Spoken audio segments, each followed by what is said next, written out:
ముందుగా ఈ టీవీ చూస్తున్న ప్రేక్షకులందరికీ హృదయపూర్వక నమస్కారాలు.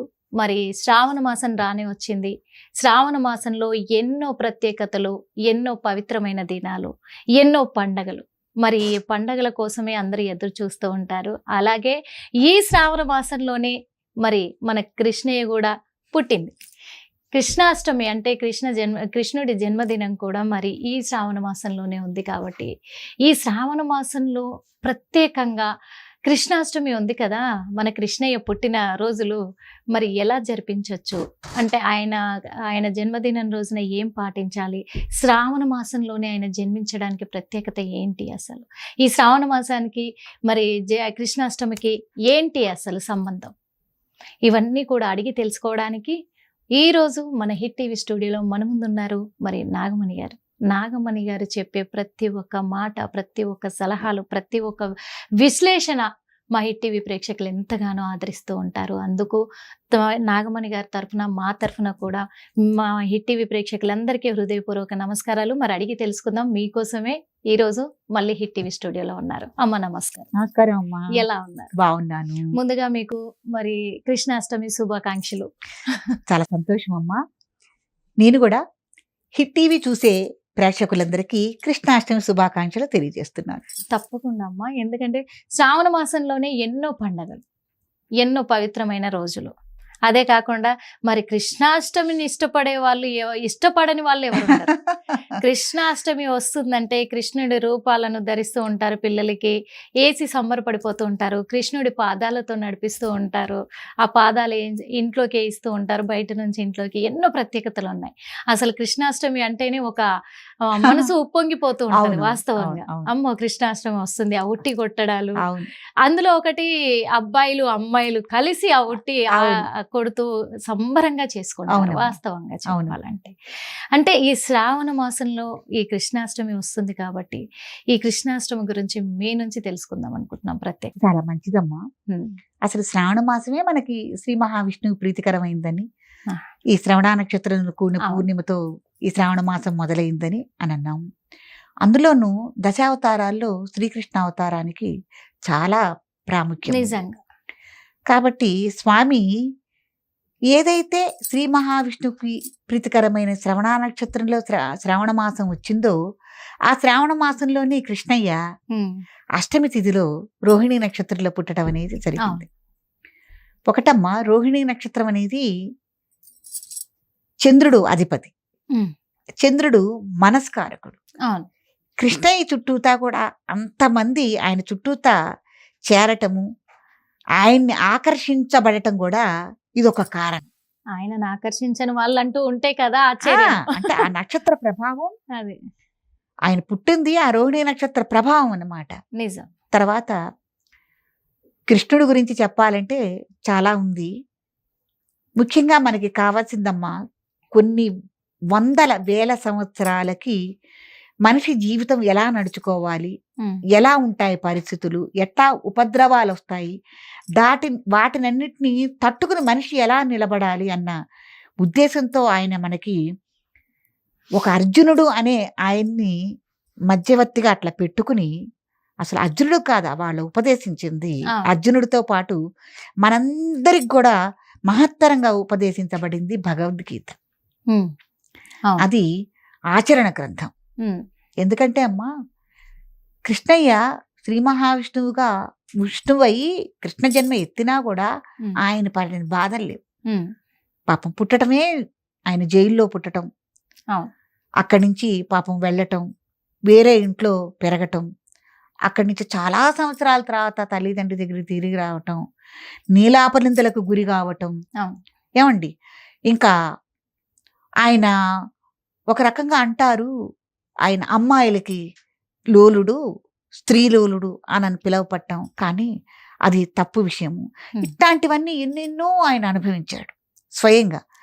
అనుభవించి చివరి దశలో మనందరికీ ఏమి నేర్పారంటే, మనకి కరోనా లాంటి విపత్తు కార్యక్రమాలు మనకి వచ్చినాయి, విపత్తులు వచ్చినాయి.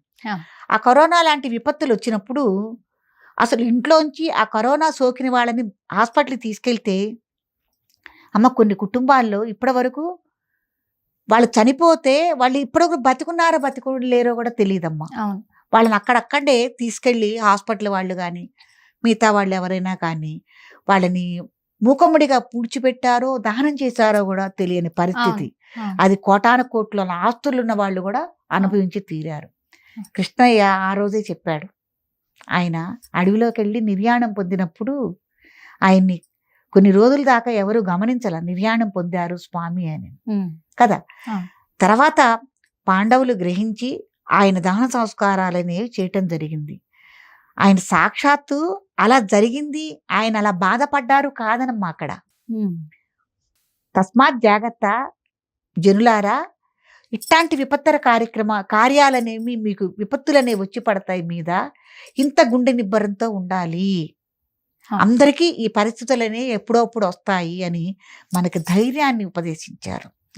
ఎన్నో చెప్పారు భగవద్గీతలో. కాబట్టి కృష్ణయ్య ఈ శ్రావణ మాసంలో పుట్టడం కాదమ్మా, అసలు మనందరి కోసం పుట్టారనమాట. ఆయన అంత అద్భుతమైన అవతారమూర్తి ఈ శ్రావణ మాసంలో అష్టమి రోజున పుట్టడం జరిగింది. దాన్ని విశేషంగా ఎక్కువగా పల్లె ప్రాంతాల్లో గొల్లలు తమ ఇంటి పిల్లాడుగా భావించి విశేషంగా కృష్ణాష్టమిని విశేషంగా చేయటం. వాళ్ళు కూడా 3 రోజులు 5 రోజులు 9 రోజులుగా ఏం చేయాలంటారు. కృష్ణాష్టమి రోజున కూడా మన వ్రతాలు పూజలు అవి చేసుకున్నట్టే నియమనిష్టలతో అక్కడ కలశం ఉండదు, అక్కడ మళ్ళీ మూర్తులను తీసుకొచ్చి పెట్టి విశేషంగా అక్కడ ఒక బ్రాహ్మణ్ణి నియమించుకుని మండపాలు తయారు చేసుకుంటున్నారు. ఇప్పుడు తయారు చేసుకుని యథావిధిగా మనం ఏ వ్రతాలు పూజలు అయితే చేస్తామో అలా యథావిధిగా స్వామివారికి పూజాది కార్యక్రమాలు నిర్వహించి ప్రసాదాలు తయారు చేసుకుని నైవేద్యం పెట్టుకుని చాలా ఆటపాటలు కోలాటాలు వేయటం కానీ, సాయంత్రం పూట చివరి రోజున ఉట్టి కొట్టే పండగ కానీ ఇవన్నీ చేసుకోవటం జరుగుతుంది. తర్వాత విశేషంగా కృష్ణాష్టమి రోజున స్వామి రాత్రిపూట జననం కాబట్టి ఎక్కువగా రాత్రిపూటే ఈ పండగను చేయటం అనేది జరుగుతుంది. కృష్ణాష్టమి రోజున పగలల్లా ఉపవాసం ఉండి యథావిధిగా సాయంత్రం నుంచి కార్యక్రమాన్ని ప్రారంభిస్తారు. విశేషంగా కృష్ణాష్టమిలో మనకి విశేషంగా పెట్టే ప్రసాదం ఏంటంటే కట్టికారం అంటారు. దాన్ని బాలింతలకి ప్రసవించిన తర్వాత తినిపిస్తారు కదా. ఆ కట్టికారం అనేది ప్రసాద విశేషం అసలు కృష్ణాష్టమి. అది కొద్దిగా వాటి కాకుండా ప్రసాదంగా అవి పక్కన ఉంటాయి. ఈ కట్టికారం చాలా విశేషమైంది. ఏ పూజల్లోనూ ఏ ప్రసాదాల్లోనూ ఎక్కడ ఏ దేవుడి దగ్గర మనం తినం. అంటే దాని ప్రత్యేకత ఏంటి? కృష్ణాష్టమి రోజే పెట్టడానికి గల కారణం అదే, ఆయన పుట్టాడు కదా, అమ్మకి దేవకీ దేవికి తయారు చేసిందేమో అది. ఈ రోజున విశేషంగా అది పెట్టడం జరుగుతుంది. ఆ కట్టికారం అనేది కొద్దిగా తిమ్మిరిగా వగరగా కారంగా అలా ఉంటుంది. ఆ బాలింతలకు చాలా మంచిదని పెడతారు. కాబట్టి అది శుభసూచకంగా స్వామివారికి నైవేద్యం పెట్టి అందరికి ప్రసాదంగా పెట్టడం కూడా జరుగుతుంది. తర్వాత స్వామివారిని ఉయ్యాల్లో ఊగించటం. అవును, పూజలో కూడా ఉయ్యాల పెట్టి ఊగిస్తారు. అవునమ్మా. ఈ పండగ భాగంలో మనం 3 రోజుల కార్యక్రమం చేసుకుంటాం, 5 రోజులు చేస్తారు. ఒక్కొక్కళ్ళు శక్తి ఉన్న వాళ్ళు 9 రోజులు కూడా చేసేవాళ్ళు ఉన్నారు. ఈ భాగంలోనే బాలకృష్ణుడు కాబట్టి ఒక ఉయ్యాల ఏర్పాటు చేసి స్వామివారిని దాంట్లో ఊరేగించడం. ఏదో అయినా కూడా శాస్త్రోక్తంగానే జరగాలి, స్టెప్ బై స్టెప్. పూజా విధానం కానీ, ముట్టి కొట్టే విధానం కానీ, ఉయ్యాల్లో ఊగించటం కానీ, ప్రసాదాల నైవేద్యం కానీ ఇవన్నీ కూడా యథావిధిగానే జరగాలి. అనేక కృష్ణ క్షేత్రాల్లో, తర్వాత వైష్ణవ క్షేత్రాలు ఏమున్నా, వెంకటేశ్వర స్వామి గుడి కానీ ఏమన్నా ఉన్నా కూడా అక్కడ కూడా కృష్ణుడి విగ్రహాన్ని ఒకటి పెట్టి కృష్ణారాధన చేయటం అనేది జరుగుతుంది. విశేషంగా హరే రామ హరే కృష్ణ ప్రత్యేకమైన మందిరాలు ఉన్నాయి కదమ్మా, ఆ మందిరాల్లో చేయటం జరుగుతుంది. ఇప్పుడు ఏంటో కొత్తగా విదేశాల్లో కూడా మన అమెరికా వాళ్ళు, ఇంగ్లీష్ వాళ్ళు అంటే తెల్లవాళ్ళు అంటాం కదా, వాళ్ళు కూడా కృష్ణ భక్తికి పారవస్యం పొంది వాళ్ళు కూడా ఈ కృష్ణాష్టమిని విశేషంగా ఆచరించడం అనేది జరుగుతోంది. చాలా అద్భుతమైన పండగ, పిల్లలకు కానీ పెద్దవాళ్ళకి కానీ చాలా ఉత్సాహమైన పండగ.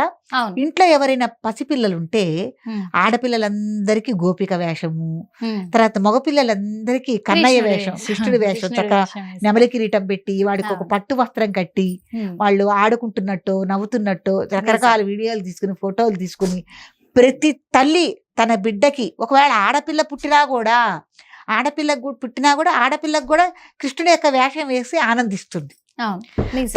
తను దేవకి అవుతుంది, తను యశోద అవుతుంది. అవును. తను కూడా అట్లా అలంకరించుకుని సరదాగా చేసుకుంటుంది.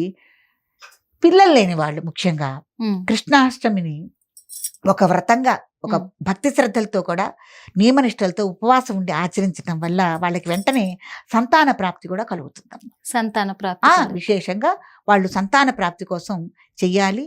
ఇదే రోజున వాళ్ళు ఒకవేళ ఆడపిల్లలే ఉండి మగపిల్లలు లేరనుకోండి, వాళ్ళు పుత్రపత వేణుగోపాలం అనే మంత్రాన్ని కానీ, ఉమ్, అసలు సంతానం లేని వాళ్ళు సంతాన వేణుగోపాల స్వామి మంత్రాన్ని కానీ ఈ రోజున ఉపదేశంగా తీసుకుని దీన్ని దీక్షగా మంత్రం చేయటం వల్ల కూడా వాళ్ళకి మ్మ్. వెంటనే సంతాన ప్రాప్తి అనేది కలుగుతుంది. అలా పొంది చాలా మంది సంతానం పొందిన వాళ్ళు ఉన్నారు. ఉమ్. నా దగ్గర కూడా చాలా మంది రావటం పెళ్లి అనేది. కాని అమ్మాయిలు చేస్తే మంచిగా కృష్ణుడు లాంటి భర్త వచ్చే అవకాశం పెళ్లి ఉంది. కాని వాళ్ళు ఏం చేయాలంటే ఈ రోజున ఉమ్. రుక్మిణీ సందేశం అని పారాయణం ఉంది, ఆ, రుక్మిణి సందేశం. సందేశ పారాయణం ఉంది. అది కూడా ఈ రోజే దీక్షగా చేసుకుని వాళ్ళు పారాయణం చేయటం వల్ల తొందరలో వాళ్ళకి మంచి భర్త లభిస్తాడు. కృష్ణుడు లాంటి ఆ, భర్త లభిస్తాడు. కాబట్టి కృష్ణాష్టమి రోజున విశేషంగా ఇవన్నీ కూడా మనం చేసుకుని తీరాలి. ఉమ్, ఒకవేళ సంతానం లేదు, వాళ్ళ ఆ ఇది దాటి వచ్చారు అనుకున్న వాళ్ళు కూడా ఉమ్. ఏదన్నా మనం దత్తత కార్యక్రమాలు గనక ఏమన్నా చేసుకోవాలనుకున్నా కూడా ఈ రోజున మనం నామమాత్రంగా అనుకుని ఉమ్. విశేషమైన ముహూర్తం పెట్టుకుని ఆ రోజున దత్తత అంటే ఆ రోజు కార్యక్రమం. ఉట్టి కొడతారు. ఉట్టి కొట్టడం పైన విశేషం ఏంటంటారు అదొక అసలు? వేడుకైన పండగమ్మ. ఉమ్, ఇప్పుడు మనం కలశం అయితే ఎట్లా దాంట్లో ఉట్టిలో మనకి ఈ సున్నము ఒక రకమైన పసుపు కూడిన దాంతో ఒక జలాన్ని ఏర్పాటు చేస్తారు. ఉమ్. ఆ జలాన్ని కూడా ఆ ఉట్టిని కూడా పూజ చేస్తారు. అవును. అది సామాన్యమైన విషయం ఆ. కాదు. ఆ జలంలో ఒక పవిత్రత అనేది వస్తుంది. ఉమ్, దాన్ని ఏంటంటే వసంత జలం అంటారు. ఉమ్. వసంత పంచమి రోజున కూడా అవును. ఈ జలాల్ని మనం చేసుకోవటం.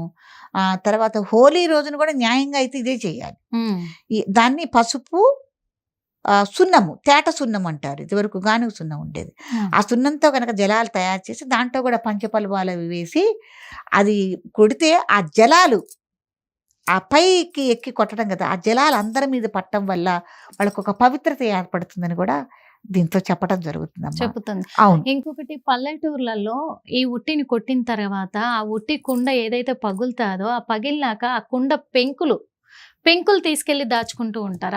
ఆ పెంకులు తెల్లారి కూడా తీసుకెళ్తూ ఉంటారు. అంటే ఏంటి అసలు అవి? ఏం లేదండి, అది పవిత్రమైంది కదా, ఉమ్, అది పవిత్రమైంది. అంత ఇదిగా చేశాం కాబట్టి ఈ ఉత్సవాల్లో పాల్గొన్న వాళ్ళు కూడా దాన్ని ఒక గుర్తుగా కూడా తీసుకెళ్లి ఇంట్లో పెట్టుకోవటం అనేది జరుగుతుంది. జరగదు. జ్ఞాపకంగానే, అంతే. జ్ఞాపకం. ఎందుకంటే చాలా చాలా మందికి చాలా ఆనవాయితీలు ఉంటాయి. అవును. ఆ ఉట్టి కొట్టేటప్పుడు పరిగెత్తి వాళ్ళు కర్రలు పట్టుకొని పరిగెత్తేటప్పుడు కింద అది బంక మట్టిని వేస్తారు. వేసి ఆ మట్టి మీదకి వెళ్ళి పరిగెడుతూ ఉంటారు, కొడుతూ ఉంటారు. ఇవన్నీ ఉంటాయి. అందుకే ఏంటి ఆ వీటికి ఏమైనా ప్రత్యేకమైన గుర్తింపు ఉందా, లేకపోతే ఆ వీటికి విశిష్టత ఉందా, లేకపోతే నార్మల్ గానే వాళ్ళు పెట్టుకుంటారా అనేది కూడా డౌట్లు ఉన్నాయి. కానీ చాలా తప్పు విధానం అమ్మా ఇది. ఏంటంటే ఉట్టి కొట్టే పండగ కూడా ఇప్పుడు జ్వాలాతోరణం ఒక చోట చేస్తాం కదా ఒక ఆ. సమయంలో, అలాగే ఉట్టి కొట్టడం కూడా ఒక పండగ లాంటిది. అవును.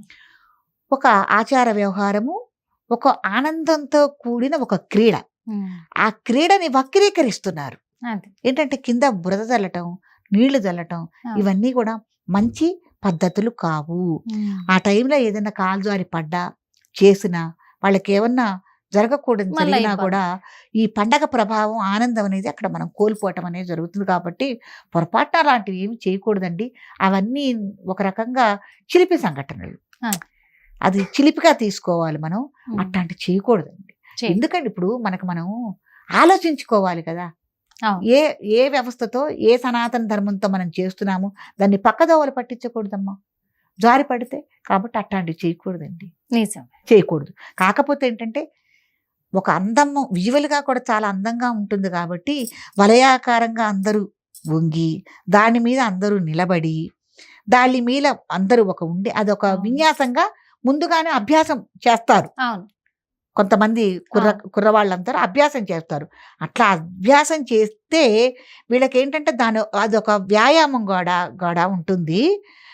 దేన్నైనా సాధించుకోగలిగిన గుణం అది అది ఒక పట్టుదల. ఒక పట్టుదల వస్తుంది. ఉమ్, కాబట్టి ఇట్ట బురద వేయటము, అది. నీళ్లు చల్లటము ఇవన్నీ చేయకూడదు, చేయకూడదు. చేయకూడని పనులు. తప్పకుండా అమ్మ. ఎందుకంటే కృష్ణాష్టమి అంటేనే అందరికీ ఎంతో కన్నుల పండగగా కూడా కన్నయ్యకు పూజ చేసుకుంటూ ఉంటారు. నిజంగా చాలా తప్పకుండా విశిష్టంగా, చేసి తీరవలసిందండి అవును, కృష్ణయ్య. చాలా ఎందుకంటే విశిష్టంగా భావిస్తారు. ఆయన కటాక్షం కూడా కావాలి అయ్యో అనుకుంటారు. కావాలమ్మా. ఖచ్చితంగా. మన కాబట్టి మనుడే ఆయన నిజంగా. ఉపదేశించింది. ఎందుకంటే ఇప్పుడు ఆయన కటాక్షం ఉంది కాబట్టి ఈ మాత్రమైన అవునండి, ఉంటున్నారు ఈ అవునండి. కలికాలంలో. మనకు ఇన్ని ఓర్పు అండి, జరుగుతున్నా మనకు నిజంగా. ఓర్పు ఓదార్పు కృష్ణయ్య అంటే ఆయన తెలుసా? చిన్న చిరునవ్వుతోనే అంత అవును, ప్రపంచాన్ని అవును, అవును. ఇచ్చేసిన ఎలా వాడు. ఉండాలి, ఎలా సహనం వహించాలి అనని ఆయనకి శమంతకమణి యొక్క అపనింద కూడా ఆయన మీద పడ్డప్పుడు కూడా మీకు కూడా ఇట్లా వస్తే ఇట్లా నివారణ చేసుకోండి, అవును. నిరూపించుకోండి, కానీ పొంగిపోవద్దని అనేక విషయాల గురించి చెప్పాడమ్మ Yes. కృష్ణయ్య. మహానుభావుడు. చాలా నిజంగా చక్కగా వివరించారు. చాలా బాగా వివరించారు. జన్మాష్టమి గురించి అంటే కృష్ణాష్టమి గురించి కూడా చాలా బాగా మా హిట్ టీవీ ప్రేక్షకులు అందించినందుకు మీకు హృదయపూర్వక నమస్కారం. చాలా మంచిదండి. ఎవరైతే సంతానం లేదో వాళ్ళందరికీ కూడా చిన్ని కృష్ణయ్య లాంటి వాడు తొందరగా పుట్టి మీరందరూ కూడా సంతానవంతులు కావాలని మరోసారి కోరుకుంటున్నాను. హిట్ టీవీ యాప్, ఇందులో short news, live news, entertainment shows, movies, digital magazines తో పాటు మీ జిల్లా వార్తలను కూడా ఫ్రీగా చూడొచ్చు. ఇంకెందుకు ఆలస్యం, వెంటనే హిట్ టీవీ యాప్ ని డౌన్లోడ్ చేసుకుని ఫ్రీగా ఎంటర్టైన్మెంట్ పొందండి. Hit TV app. Hit TV app. Please download Hit TV app. Hit TV యాప్ని ఫ్రీగా డౌన్లోడ్ చేసుకొని ఎంజాయ్ చేయండి. మీకు నచ్చిన ఎంటర్టైన్మెంట్ కోసం హిట్ టీవీ యాప్ ని ఫ్రీగా డౌన్లోడ్ చేసుకుని ఎంజాయ్ చేయండి. హిట్ టీవీ యాప్ని డౌన్లోడ్ చేసుకుని ఆస్వాదించండి, ఆశీర్వదించండి. ఇంతమంది సెలబ్రిటీలు హిట్ టీవీ యాప్ ని డౌన్లోడ్ చేసుకోండి అని చెప్తున్నారంటే ఎంత మంచి యాప్ ఆలోచించండి. అమెరికా అమెరికా అమెరికా అమెరికాలో చదవాలనుకునే వాళ్ళకి విశ్వసనీయమైన పేరు మన శౌర్య consultancy. UK Law 1 Year Masters. UK Law 1 Year Masters. 2 years work permit up to 5 years visa. Contact Saurya Consultancy. Contact 89851 89851.